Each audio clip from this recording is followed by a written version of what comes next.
SI joint stability. Let's talk about it. After the last video I posted about the importance of mobilizing the SI joint for function and overall living pain-free life, a great question came up about what do I do if my SI joint is too mobile?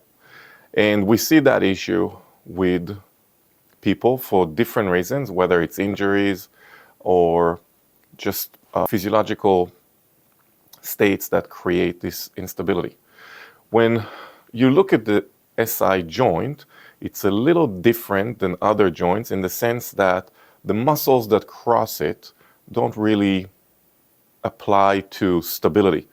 The reliance on ligaments is much greater at that joint. So we have ligaments that are holding the two bones to each other. And of course, there's muscles or musculature that is crossing the joint, but it's not as critical for the joint stability as others. So if we do see joint instability at the sacroiliac joint, what should we do? Well, in general, in the clinic, when I'm working with a client and I see that, I will focus on activating muscles that control the pelvis.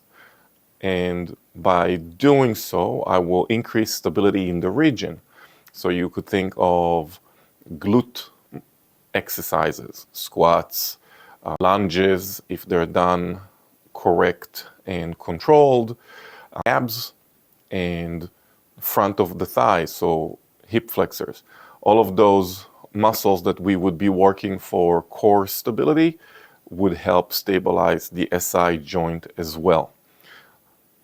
It is important to know that while stabilization of the SI joint is super important, as you are working on getting that stability, you should also focus on making sure that the joint doesn't get jammed up and that the range of motion of that and other joints around it are maintained for full function and pain-free life.